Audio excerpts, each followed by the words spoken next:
Everyone loves you until you lose. Ilia Topuria was untouchable, undefeated, gambling his aura through the roof, which made his wins even more greater. But then his fight against Justin Gaethje changed everything. Now he's not so much of an undefeated machine.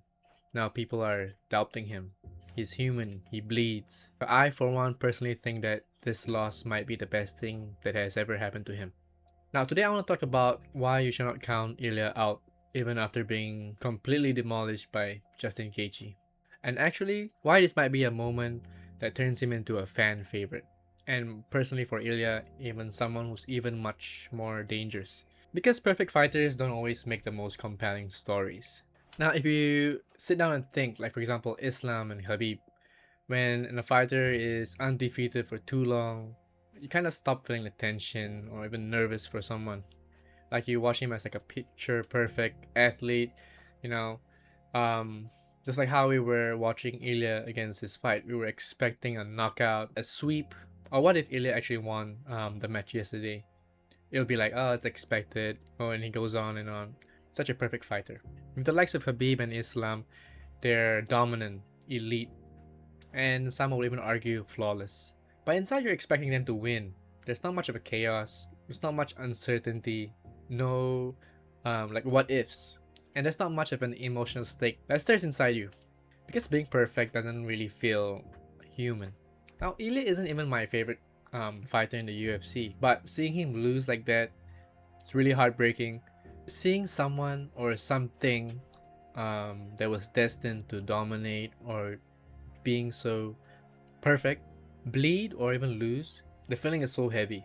It's like seeing Superman lose for the first time. When you feel the idea that Superman is perfect and you witness it firsthand, seeing Superman fall for the first time, the feeling is unreal. You can't help but just sit and stare and process what just happened. Again, it's heartbreaking. Even for people that aren't big fans of Ilya, seeing someone who has big dreams and on his way to a perfect path get shut down and exposed to the public that he himself, a picture perfect person, can still bleed. Now compare that to someone like Charles Oliveira, who's my number one favorite fighter in UFC.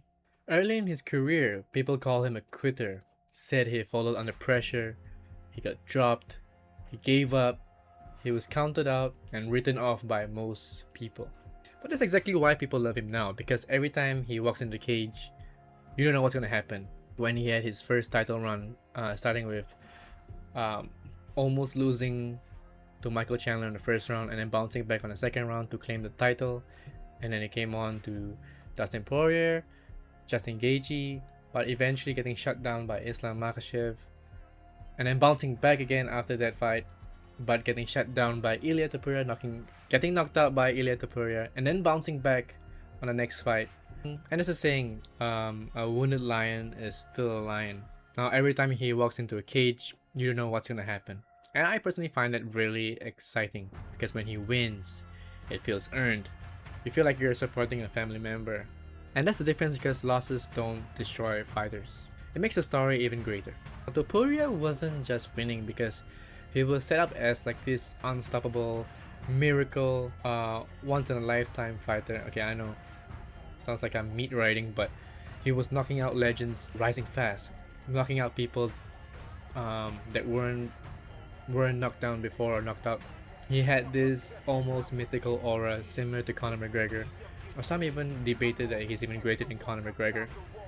I won't get into the debate, but then life hits because not to dig deep, but his divorce, which was unexpected because he always came out with his wife, his family, and it felt like some cool mafia cartel, super with his beautiful wife accompanying him to the ring, that rose, and then it was just gone.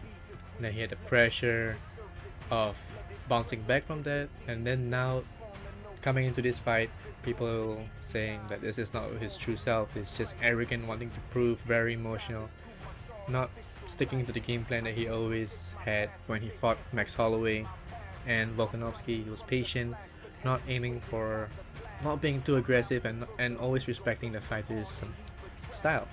But in this fight with Gaethje, he was just going all in, looking for the knockout. And just like what Gaethje said, after the first round or second round when it wasn't possible, he kind of felt like something was different with Topuria, and then suddenly he's not untouchable anymore. He became human. I know a lot of people were saying like, he deserves it. Ilia is not a humble person. So like he held funerals for his opponents, even celebrating the night before with a victory dinner. Some might feel it's arrogant and being too overly confident. But to the average person, this is what we think. If you get in the likes of highly successful CEOs, highly successful elite athletes, and I know I keep referencing this again, but people with killer mindsets like in basketball, Kobe Bryant, Michael Jordan, they have this trait about being unlikable as a person because how they think about crushing their opponents is not human. They don't care about your feelings. All on the path to be great, to be successful. The only difference between the likes of UFC fighters who outwardly claim how they're gonna destroy their opponents in whatsoever fashion is they are publicly stating it. Whereas if you CEOs in their jobs, elite athletes in teams, you only hear stories about them from teammates or news reporters, because when they're facing media, they gotta put on a face of like being professional and stuff, and they keep all that dirty, cutthroat personality on the court or in their business. Whereas for UFC fighters, okay, they need to sell their fight and have that mindset shown to the public. And then again, another argument is that you don't need to be this kind of arrogant person to sell a fight. But take Josh Hawkins versus Derek Lewis fight, for example. If Josh Hawkins wasn't as annoying and such a dimwit during the press conference, no one would tune into their fight. All eyes will be on Alex Pereira's fight and Ilias and the rest. Like no one would care about who Josh Hawkins was and Derek Lewis's fight. But because of what he had to do to sell the fight, now people are talking shit about him. There's a lot more attention on his fight compared to if he wasn't putting on this gimmick or the Incredible Hulk. So going back to Topuria, people like him has this killer, unforgiving, cutthroat personality, that will to crush your opponents. Whether people like him or not, he doesn't care because his job is to be one of the greats, right? And you can't really be one of the greats most of the time if you care about people's feelings. On a rare occasion, Charles Oliveira, such a respectful fighter, such a humble person, and he made it to the top with God on his side. You know, always praising his family and stuff. So that's a rare occasion where someone feels so human but made it to the top. One of the reasons why Charles Oliveira is my favorite. But if you're in the big leagues, if you care about what people think about you, you're just wasting energy and time, and your focus is all thrown off. But that's another argument for another day. But right now, we're about to see who Topuria really is. He's no longer the undefeated prospect, but the man who has something to prove. Now this is where I feel like this is his turning point. I feel that he really needed this loss, where he hit rock bottom. People even say that his life is very similar to the movie Southpaw, where the fighter lost his wife, he hit rock bottom, and it's only up to him whether he can bounce back from it. Can Topuria come back stronger? Can he rebuild? Can he fight with something deeper than just delusional confidence, some would say? And if he is able in the future to bounce back from this rock bottom, then I believe that this is what makes him an unforgettable fighter. Not just another perfect elite machine, but someone who is built on resilience, not just perfection. And just like with this channel, I talk about things beyond the topic. So in life, we all want to be perfect. We want the undefeated record, the clean image, the aura for some. The moments that really define us are the ones where we fall down, where we get humbled by life, where everything we believe about ourselves gets tested. But it is up to you how you do or how you deal with that.